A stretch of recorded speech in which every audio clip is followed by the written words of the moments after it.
numéro de téléphone est identifié et votre communication sera enregistrée.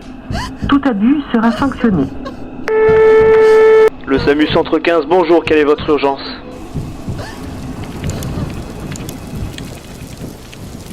Quelle est votre urgence?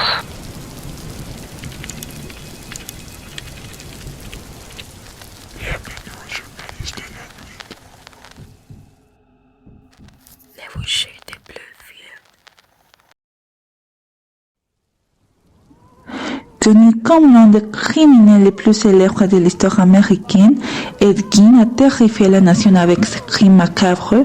Ses actes sont inspirés plusieurs films et livres d'horreur, par exemple Psychose, Le silence des agneaux et Massacre à la tronçonneuse. Ce podcast explore la vie et les méfaits de cet homme troublé.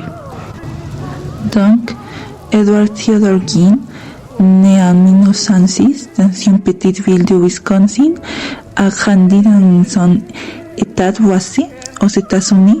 Sa mère, Augusta, était une femme dominatrice et pieuse qui exerçait un contrôle strict sur Ed et son frère Henry.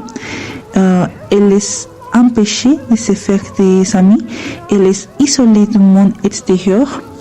Et les deux frères étaient profondément attachés à leur mère et malgré sa tyrannie. Et en 1940, le père de Gein décédé, suivi par Henry en 1944 lors d'un incendie mystérieux. Dès lors, Ed Gein vit seul avec sa mère jusqu'à sa mort en 1945.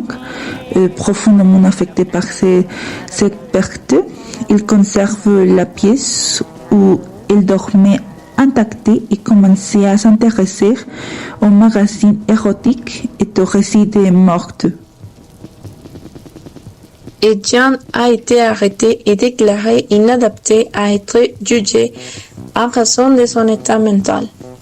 Il a été interné dans un hôpital psychiatre jusqu'à sa mort en 1984. Les médecins ont diagnostiqué un trouble de la personnalité, une schizophrénie et des tendances psychopathes. On a eu un grand impact sur la culture populaire et on a inspiré plusieurs auteurs et réalisateurs. Par exemple, Psychose, 1960. Le personnage de Norman Bates est basé sur Ed Gein. Massacre à la tronçonneuse, 1974. Le réalisateur Tube Père s'est inspiré de ces crimes de Gein pour créer l'atmosphère du film et les personnages l'interface. Le silence des agneaux, 1991. Le tueur en série Buffalo Bill partageait avec Ed Gein l'obsession de se transformer en femme et de créer des objets à partir des peaux humaines.